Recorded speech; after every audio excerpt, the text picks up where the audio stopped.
Subscribe करें अपने YouTube channel Shivam pharmacy को और बेल आइकन दबाएं लेटेस्ट नोटिफिकेशन पाने के लिए। नमस्ते दोस्तों, आज की इस वीडियो में हम बात करेंगे डाइक्लोफेनिक सोडियम के बारे में।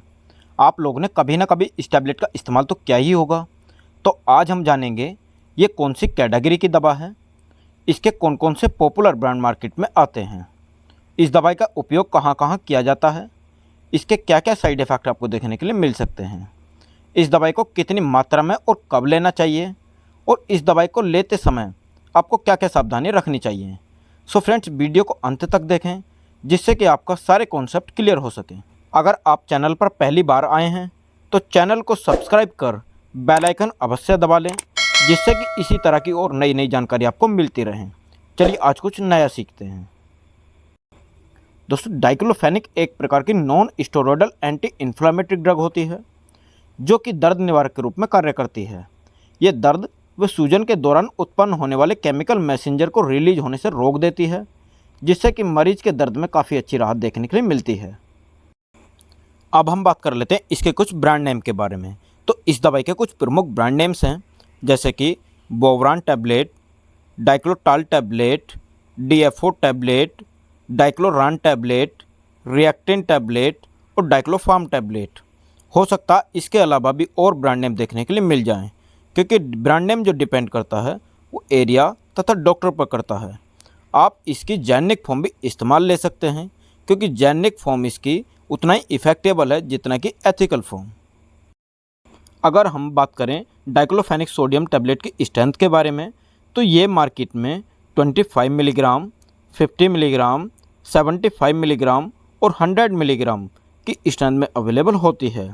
अगर 50 मिलीग्राम की बात करें तो ये इंटीरियर कोटेड के फॉर्म में होती है, यानी ये टैबलेट आंतों में जाने के बाद एक्शन शो करती है।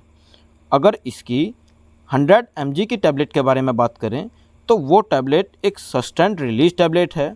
इसका मतलब है ये आपकी बॉडी में जाने के बाद धीरे धीरे एक्शन शो करेगी, जिससे कि एक ही टैबलेट आपके 24 घंटे तक दर्द को कंट्रोल कर सके।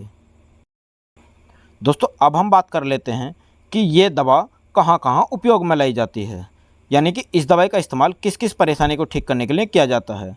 तो इस दवाई का प्रयोग जैसे मिल्ड टू मॉडरेटेड पेन को कंट्रोल करने के लिए लिया जाता है, यानी ये दवाई सिर दर्द जिसे हेडेज बोलते हैं, दांत दर्द जिसे डेंटल पेन बोलते हैं, गठिया का दर्द जिसे गाउट पेन बोलते हैं, महामारी के दौरान होने वाला पेन जिसको मजिस्टोसाइकल पेन बोलते हैं, मिल्ड माइग्रेन यानी माइग्रेन का दर्द में, और मसल्स पेन जिसे मांस के दर्द में किया जाता है, रोमेटॉइड अर्थराइटिस के दर्द में, एंक्लोसिस स्पेंडोलोस्टिक जो एक प्रकार का जोड़ों से जुड़ी बीमारी है, ऑस्टियोआर्थराइटिस ये भी एक प्रकार की बोन और जोड़ों से जुड़ी बीमारी है।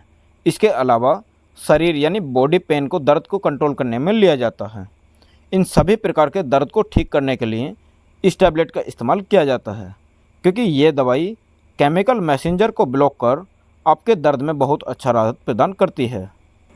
दोस्तों, अब हम बात कर लेते हैं कि इस दवाई को देने से क्या क्या साइड इफ़ेक्ट देखने के लिए मिल सकते हैं। इस दवाई का सभी व्यक्ति में साइड इफ़ेक्ट नहीं देखने के लिए मिलता, लेकिन किसी किसी व्यक्ति में पेट में दर्द हो सकता है, सर दर्द हो सकता है, डिजीनेस हो सकता है, उबले आ सकते हैं, उल्टी होना महसूस हो सकता है, पेप्टिक अल्सर की समस्या हो सकती है, GIT के अंदर ब्लीडिंग हो सकती है और डिजीनेस भी हो सकती है। साथ के साथ डिहाइड्रेशन और कब्ज की समस्या और लूज मोशन की समस्या जैसा देखने के लिए मिल सकता है। ये या फिर इसके अलावा कोई भी दिक्कत दिखाई देती है तो तुरंत से अपने डॉक्टर से सलाह ज़रूर से लें। अब हम बात कर लेते हैं इस दवाई को कब और कैसे लेना चाहिए। अगर इसकी एडल्ट डोज के बारे में बात करें तो 50 mg की टैबलेट दिन में 2 से 3 बार प्रिस्क्राइब की जाती है, जबकि जो 100 mg की टैबलेट है जो एक सस्टेंड रिलीज टैबलेट होती है वो दिन में एक ही बार प्रिस्क्राइब की जाती है। इस दवाई को हमेशा खाना खाने के बाद ही लेना चाहिए, और इस दवाई का इस्तेमाल दूध के साथ भी एक अच्छा फ़ायदा क्रिएट कर सकता है, जिससे कि मरीज़ के पेट में जलन की समस्या ना हो और उल्टी जैसा महसूस ना हो। अब वीडियो के लास्ट में इस दवाई के प्रिकॉशंस के बारे में अच्छे से समझ लेते हैं कि किस किस व्यक्ति को इस दवाई का इस्तेमाल नहीं करना चाहिए। तो यदि किसी व्यक्ति को डाइक्लोफेनिक टैबलेट से रिएक्शन होता है तो उसको इस दवाई का इस्तेमाल नहीं करना चाहिए। यदि किसी व्यक्ति के पेट में अल्सर की समस्या है तो उसको भी इस दवाई का इस्तेमाल नहीं करना चाहिए। यदि किसी के इंटेस्टाइनल यानी आंतों में इन्फेक्शन और अल्सर की समस्या रहती है तो उसको भी इस दवाई का इस्तेमाल नहीं करना चाहिए। साथ ही साथ गर्भवती महिलाओं को भी इस दवाई का इस्तेमाल नहीं करना चाहिए।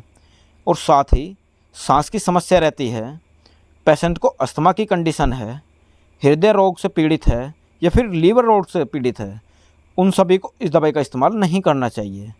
जब भी किसी को ये समस्या होती है तो वो अपने डॉक्टर को बताएं और तभी उसके बाद दवाई का इस्तेमाल करें। तो ये थी संपूर्ण जानकारी डाइक्लोफेनेक सोडियम के बारे में। आशा करता हूँ वीडियो आपको पसंद आई होगी। यदि वीडियो आपको पसंद आई तो वीडियो को लाइक करके शेयर करना ना भूलें। और यदि आप हमारे चैनल पर नए हैं तो चैनल को सब्सक्राइब कर बेल आइकन प्रेस कर लें, जिससे कि इसी तरह की नई नई जानकारी आपको मिलती रहें।